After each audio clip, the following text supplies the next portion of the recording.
Hello, Dr. Danger Mousette here, and I'm going to be unboxing the new DeWalt DCS356NT, which is basically the same as the DCS5355. So here we go. I'm going to show you what the tool does and how it works and what the accessories do. So we unbox it here. Instructions. Only girls read instructions. We have the unit itself. Now this is supplied as a bare unit, which means that it doesn't have a battery, which I think is utterly wrong. I think every tool should be supplied with a battery. I'm cynical like that. So we have that there. And then we have the accessories here. So let's have a look at the tool itself. Now, I mentioned it was a bare unit with no battery, so I've got a battery from another DeWalt tool that I've got here to slot into it. Now, normally, if you're going to buy a 5 ampere hours battery, you're looking at about £50 from DeWalt, so it's incredibly expensive, which is why it's quite annoying that they are sold as a bare unit. So what have we got here? We've got the trigger. That's the progressive trigger. So the more you pull on it, the more power you've got. Also here, you've got 3 speeds. So that was 1, and this is 3. So you can see the difference there. We have a button here, and that is to lock the trigger. So pull it through, like that. And then your little ones, children, can't chop their hands off, which is always a bit annoying because there's lots of blood to clear up. Other features are here. We have the tool release. Now this is the best feature of this tool. It means you don't have to faff around with additional tools and screws whenever you change the blade that's on the tool itself. And we have, let's have a look, which I like, a light. So if you're working in dark corners or anything like that, it's all lit up. So we have that there. Let's put that aside and let's start looking at the accessories. Now, I have to say, as much as I like DeWalt tools, the instructions, which is why I threw them away so cavalierly, are rubbish on what all these bits are for. So I'm going to demonstrate them and talk through what they all do. Okay. So let's lay them out a little bit.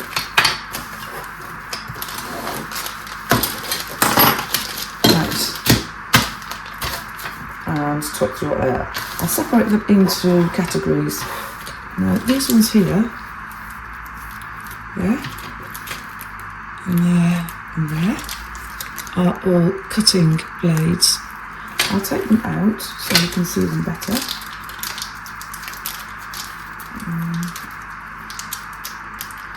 They're wedged in. That's right.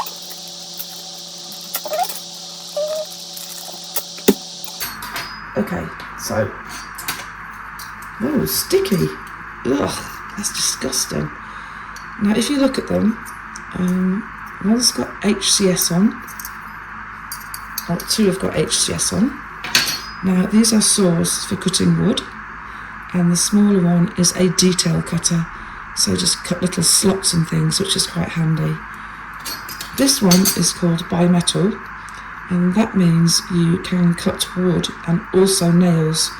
Now what I've found is it's very good at cutting the wood and it's fine at cutting nails, but when you're trying to cut hardened screws or anything like that, it's really not up to the job. But don't let that detract from the tool. I'm going to show you how these fit in to the multi-tool itself. Right, and this is how easy it is. This is why I love this tool.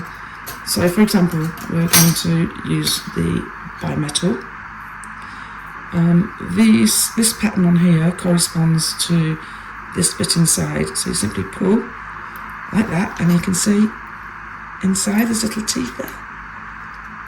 There. That's it. That's literally your tool in place and ready to use, which I think is absolutely marvellous. Another nice thing is, what I should say, best practice is always remove the battery when you're changing the tool. That's my bad, and I shouldn't be passing bad habits on to you. So I'm going to remove the battery and show you something else. It's very, very stiff. There. Okay, you can work this tool at a right angle as well, like that. I'll put the battery back in and show you. So if you're getting into tight spaces,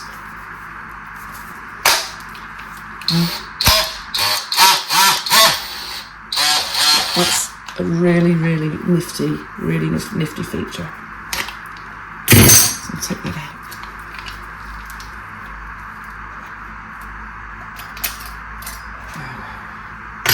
So we've dealt with the cutting blades. Here, this one is a stripping tool. It's got a little blade here, and it's flat, and it's for when you want to, say for example, get paint off like that. You use it for that application. What have we got here? Now this circular piece, I'll hold it up so you can see, it's got little teeth on it. That is a saw for cutting wood. There you go, so it can go through wood like that, which is quite handy. We have another one which is very similar. Now, if you look here, there is kind of like a grit around the half circle there.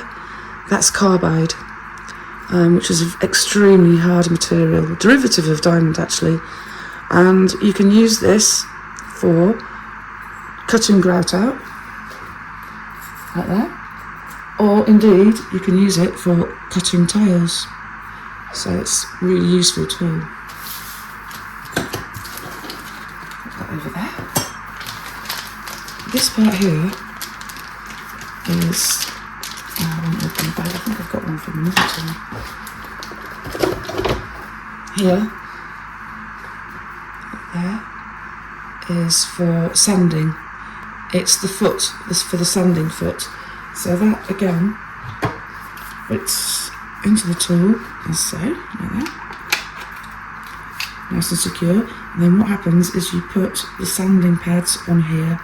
Now you can use, and I found this fits normal sanding pads, which is pretty good. So that's handy enough. But it also comes with these, which I love these actually. I prefer them to the normal kind of sandpaper ones. I'll tell you why. Now if you look at these close up, there, they're kind of made out of metal. They're quite rough, and they have on the back the same grades as normal sandpaper. So you've got 60 grit, which is quite rough. Let's have a look what you've got here. 240, which is quite fine. You can see actually the metal's finer. So if you, let's have a look what you've got here. 60, 120, that's kind of in the middle. I often use that for finishing wood. 240 is super finishing wood. So 120, 60 and 240. I'll just put one of those on there. They fit using a Velcro system. Okay, so they're just literally like that. And then you're ready to go. I haven't got the battery in, but now I found that this tool is super precise. If you're using a palm sander normally, and then you move to this, then you'll find this is super precise. This sandpaper is made from what's called silicon carbide, which is a very fine metal and it's very hard. And what you can do is you can wash these once you've used them, get the dust out and keep reusing them, which I think is fantastic, and they also give a really nice finish, which is comparable with, if not better, than normal sandpaper. So yes, I love that sanding function. So we've got those there. Now we're going to move on to two other things, which I'll do this first. Right, this is a dust extraction tool, right, and it's for use with DeWalt dust extractors. Now I'll show you how that works. So on the side of the tool here you have these two location pins there and there. Now this one has a screw, so we should, let's have a look in this magic bag of tricks, have a screw which should fit, hopefully, in theory. Well, we have a screw here. Let's see if that fits. Looks like it does. Let's see if it fits here, more importantly. Yes, it does. So when you're fitting this extraction unit, it's called an extraction port. You secure it in place with this there. Oh, it's got a hex head, which they've supplied an Allen key to basically tighten that up. Okay. So that's on there, that's been tightened. This bit here goes on there, and here is the exhaust bit which sucks up the dust. Now this is designed to go onto a DeWalt dust extraction unit which has comparable pipes, compatible, not comparable, that fit onto this unit here whilst you're working with a flexible shaft here. Now I've never used this dust extraction, but I know what it does, but I've never used one. And I think that the dust extraction units are quite expensive anyway, but I know people out there with loads of DeWalt tools will probably have one, and I'd be very jealous of them. I don't want to see pictures of your extraction tools, so I'll take that off. I just want to show it to you so you know what it does, because otherwise you'll be looking at it and thinking, what is that? So let's take that off and take the screw out. Right then, so the next thing we're going to look at is, we've got some pieces here, there, and there, and there, and there. We'll look at these bits after. So, this is part of a depth gauge, or some people call them depth stops, and this basically will allow you to control the depth of a cut, particularly when you are sawing or using these cutting blades. But I'm going to show you how that works in a sec. First off, we're going to assemble it. The depth gauge, or depth stop as you prefer to call it, goes on this side of the unit like that. If you look closely inside it, the screw is already in situ. So what we do is we place it like that. There's a curvature here, and that matches the curvature here. So you know you've got it on the right way, and you know you've got it on the right way also because there's a screw thread here, and that is just a location hole. So put that in, and then again it's Allen key to tighten it. It's quite nice actually, because this depth gauge, you can leave it on the side of the unit, and the way it's designed, it doesn't actually get in the way too much when you are working on things, you know, like flooring or other things like that. They're really good for these tools if you're doing plasterboarding, like cutting holes out, you know, for things like plugs or light switches, all kinds of things. Okay, so that is the depth gauge bracket there fitted. What we need now is the actual depth gauge itself. This fits in only one orientation here, so just wiggle it here and you know you've got the right way, because it will not go in any other way. So like that. Now what you need to secure this into position is this component here. There you go. So you simply screw that into place like that, until it's tight.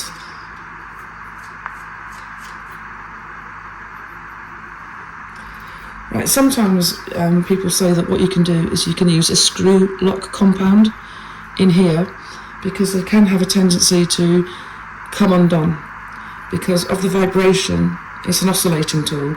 The vibration will loosen the screws, and if you're doing a lot of that and you need it to be a precise depth, you don't want the screw to come undone basically and move this.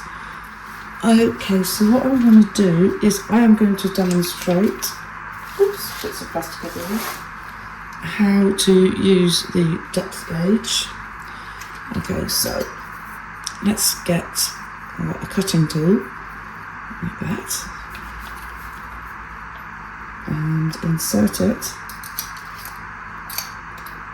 like that. There we go, that's it. Right, say we want to cut to a depth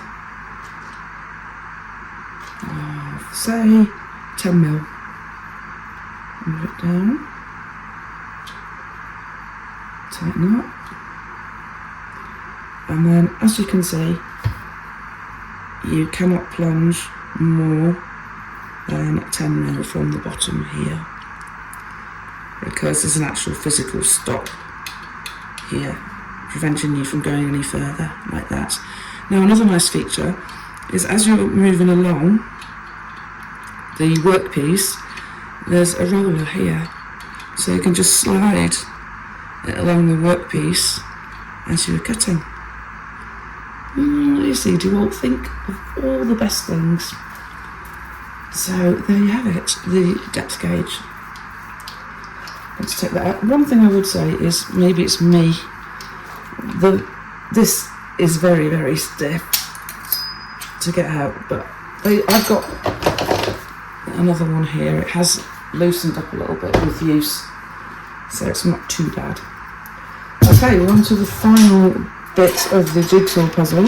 That is the DeWalt accessory kit, and what you'll find is a little ring here. Can you see that? Now this, I love this, what they've done here. This is supersonic in my book. That here, it's just a kind of bit of machined circular metal with a screw in it. Now this allows the multi-tool to take standard tools which are not DeWalt tools and which do not have this quick change head on them. So you can basically buy any tool you want for any different model and it will still fit on here because of these two little thingies. So what you do here is you put that ring on there like that. You put the enemy's tool there, and then you screw it on like that, and then you can use the enemy's tools to your heart's content. It will cut, do whatever, but because you're using this system, you're back to the old screw the tools in thing rather than this So yes, so there you have it.